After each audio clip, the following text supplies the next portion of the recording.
हास्यास्पद नहीं है। इनको शर्म आती है वो कहने में कि वो दरअसल ईडब्ल्यूएस नहीं, वो सवर्ण आरक्षण है। हमें दलित पिछड़ों को तो तुम प्रताड़ित करने के लिए कह देते हो दलित पिछड़ों का आरक्षण है। ईडब्ल्यूएस क्या है भैया? ईडब्ल्यूएस में दलित पिछड़ों की भागीदारी तो नहीं हो सकती ना, तो सवर्ण आरक्षण है। तो कहां पर इस एक्ट में जातिवाद कहां है? ये तो सबके लिए था, एससी के लिए, एसटी के लिए, ओबीसी के लिए, सवर्णों के लिए भी है। ईडब्ल्यूएस को जब सुरक्षा दी गई तो फिर काहे विरोध करते हो? विरोध इसलिए करते हो क्योंकि तुम्हारा जातिवादी अहम जो है ना, कि अब तक हम शासक थे। और थोड़ा जल्दी जल्दी इसके बाद डॉक्टर संदीप बोले। जय भीम। रतन जी के बोलने के बाद बहुत ज़्यादा ज़रूरत रही नहीं है।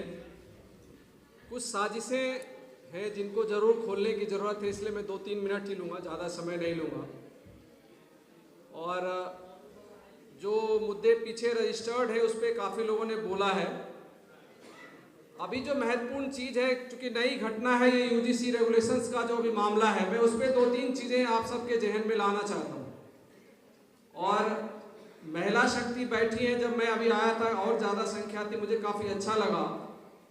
क्योंकि एक उदाहरण जब मैं इनको देखा, मुझे एक उदाहरण याद आ रहा था। मेरे विश्वविद्यालय में एक मनु प्रोफेसर थे और वो ये कहा करते थे कि अगर हमने अपने परिवार की एक महिला को पढ़ा दिया और नौकरी दे दिया तो हमारी 7 पुश्तें तर जाती।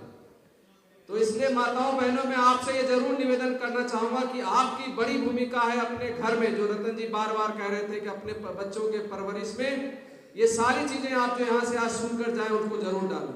बहुत आगे उनके लिए और हमारे समाज के लिए बहुत कारगर होगा। अब जो यूजीसी एक्ट का मामला है उसको जरा एक बार डिटेल में समझते हैं। मैं जब इस एक्ट को मैंने जब पढ़ा, मुझे बड़ा आश्चर्य हुआ कि इसका भी कोई विरोध कर सकता है। आप उस एक्ट को पढ़िए। उस एक्ट में यह बताया गया कि जो कमेटी बनेगी, अच्छा ऐसा नहीं है कि एक्ट यूं ही नहीं बना। भारत की सरकार ये बात स्वयं कह रही है कि 118% एट्रोसिटी बढ़े हैं देश भर के विश्वविद्यालयों में पिछले 5 सालों में, और बढ़े हैं इसका नमूना एक नहीं है।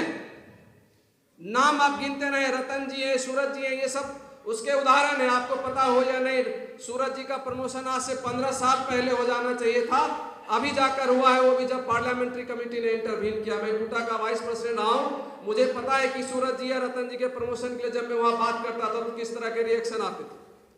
और वो रिएक्शन सूरज जी के लिए नहीं था या रतन जी के लिए नहीं था, वो इसलिए था कि सूरज जी और रतन जी जैसे लोग SC ST OBC को जागरूक क्यों कर रहे हैं, ये चिढ़ और चिंता वो थी। मैं भी सोकाल झेला हूं और मैं भी टर्मिनेट होते होते बचाऊं, क्योंकि हम सब लड़ते हैं। लेकिन हमारी चिंता आपको नहीं करनी, क्योंकि हम लोग अपनी साहस से लड़ रहे हैं, लड़ेंगे, उससे पीछे नहीं हटेंगे। इनको टर्मिनेट करना है करते रहे, उससे लिए हम डरते नहीं। लेकिन हमारी जो चिंता है कि आप सब जागरूक हो। आप जरा इस एक्ट को समझिए। एक्ट में यह कहा गया कि जो कमेटी बनेगी उसका चेयरमैन इंस्टीट्यूशन का मुखिया होगा। और हम सब जानते हैं देश भर के जितने सरकारी संस्थान है, शिक्षा संस्थान है, उसमें 80% नहीं, 85% नहीं, 95-99% कौन लोग बैठे? सब अपर कास्ट के लोग बैठे। और जो कमेटी की मेंबरशिप होगी 10, उस 10 में 7 कौन होंगे? क्योंकि 3 ही डिफाइंड है, SC ST OBC, बाकी 7 वो होंगे। तो भैया 7 लोग तुम होगे, चेयरमैन तुम होगे। हमारे SC ST OBC के लोग केस लेकर भी जाएंगे तो कौन सा इंसाफ मिल जाएगा? ये जो बना है संविधान। और आश्चर्यजनक बात यह है कि उसमें EWS शामिल है।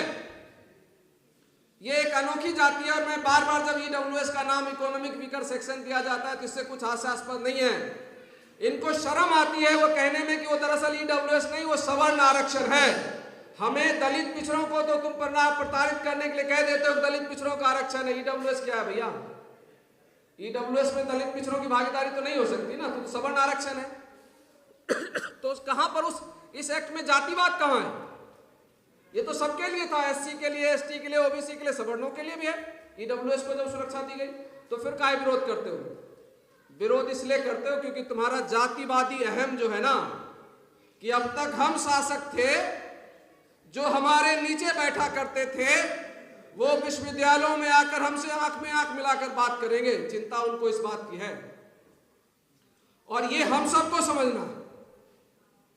और आज जो हुआ दिल्ली विश्वविद्यालय में पिछले 8 साल के बाद, मुझे लगता है कि उस लड़ाई के बाद जो 2018-19 में लड़ी गई, 8 साल के बाद बिना किसी मोबिलाइजेशन के, केवल फेसबुक पे लिख देने के बाद, जिस तरह से हमारे 5000 नए बच्चे जो विश्वविद्यालयों में अभी अभी आए हैं, उन्होंने जो ताकत आज दिखाई है, वो हम सब के लिए हर्ष करने की बात है। और एक विश्वास जग रहा है हमारे अंदर कि हम सब जो लोग इतना कठिन परिश्रम लगातार कर रहे हैं, उसका हमको लाभ मिल रहा है। साथियों, बार बार मेरा गला डिस्टर्ब हो रहा है। मैं बार बार एक चीज की चिंता करता हूं, जो रतन जी भी कह रहे हैं तो हम सब कह रहे हैं। एक चीज की जरूर हमें शिकायत रहती है, और मुझे अपने से भी है, आप सबसे भी। हम उनकी साजिशों का बार बार शिकार क्यों होते? जब हमसे ये आकर कहा जाता है कि तुम्हारे ओबीसी वालों को कह दिया जाता है कि एक्स ने, वाई ने, जेड ने तुम्हारा हक खा लिया, एससी वालों को कह दिया जाता है कि फलाने ने तुम्हारा हक खा लिया, मतलब विद इन एससी,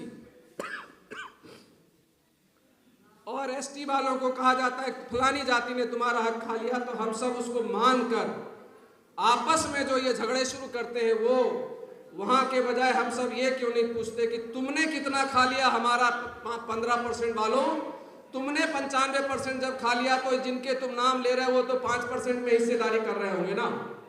ये सवाल हम क्यों नहीं पूछते, और फिर हमारी आपस की एका क्यों नहीं बनती। और अंतिम बात, ज्यादा समय नहीं, मेरा गला हो रहा है, मैं बार बार ये कहता हूं और बड़ी तकलीफ से कहता हूं, अच्छा होता शायद कि संविधान में यह लिख दिया जाता कि सुप्रीम कोर्ट तक आरक्षण लागू होगा। आज 75 अमृत उत्सव भारत में मनाया गया जा रहा है भाई। पीछे 3 साल पहले अमृत वर्षा हुई, अमृत उत्सव मनाया गया। तब भी हम लोगों ने अपने अंतर्मन में झांका कि इस अमृत उत्सव का अमृत दलित पिछड़ों को कितना मिला, जरा इसका भी तो हिसाब किताब दे दो। हमारे घरों में कितने आए उस अमृत की बूंदे? हमारे यहाँ तो बीसी आए जी। इस 75, 77, 78 साल के बावजूद भी हमारे घरों में तो बीसी है। और सारी लड़ाइयां एससी, एसटी, ओबीसी, हम पॉलिटिकली जीत जाते हैं, सड़कों पर जीत जाते हैं। रतन भाई सड़कों की बात कर रहे थे, और हम लोग सड़कों पर रहते हैं। सड़कों से हम हमेशा जीत कर आते हैं। हम हारते हैं कहां जाकर? देश के सर्वोच्च न्यायालय में जाकर हम अपनी लड़ाइयां हार जाते हैं। अभी उन्होंने, अनिल जैन जी ने कुछ उदाहरण दिए। आप सोचिए, मंडल कमीशन की रिपोर्ट लागू होती है, स्टे कर दिया जाता है। आप जितने भी, और 200 पॉइंट रोस्टर की जिस लड़ाई की अभी चर्चा हो रही है, वो भी कहां से ऑर्डर आया था। और ये जो आज यूजीसी एक्ट आया है, ये भी सुप्रीम कोर्ट के कहने से ये एक्ट लागू हुआ, और फिर सुप्रीम कोर्ट ने स्टे लगा दिया। मध्य प्रदेश की सरकार ने ओबीसी रिजर्वेशन को 14% से बढ़ाकर 27% करने का आदेश पारित किया, वो भी जाकर कहां स्टे हुआ? कोर्ट में। तो एक लड़ाई जो हम सबको बार बार मुझे ध्यान में रखना चाहिए हम सबको, कि एक लड़ाई की सुप्रीम कोर्ट, न्याय व्यवस्था जो भारत की है, वहां पर भागीदारी की लड़ाई को हमको प्राइम एजेंडा, सबसे पहला एजेंडा बनाना पड़ेगा, अगर हम इस देश में न्यायपूर्वक एससी, एसटी, ओबीसी को हक दिलाना चाहते हैं। और एक दूसरी चीज वो है मीडिया। जब ये एक्ट आया उसके बाद जो प्रदर्शन हुए, तो आपने जितने ये मनु चैनल हैं, उन मनु चैनलों पे खूब आपने बड़ी बड़ी देखी होगी कि भैया लगता है जैसे तूफान आ गया, पूरा देश तबाह हो गया इस एक्ट के बाद। लेकिन अब, और रोज बहस हो रही थी, जब सुप्रीम कोर्ट ने स्टे लगा दिया और जब दलित पिछड़े प्रदर्शन कर रहे हैं, तब वो सारे मीडिया में गायब हैं। अब कोई तूफान नहीं मच रहा देश में। तो हमको इन दोनों की लड़ाई लड़नी पड़ेगी, इसका भी हम सबको ध्यान रखना पड़ेगा। बहुत बहुत शुक्रिया। Shri P Wilson, member of parliament.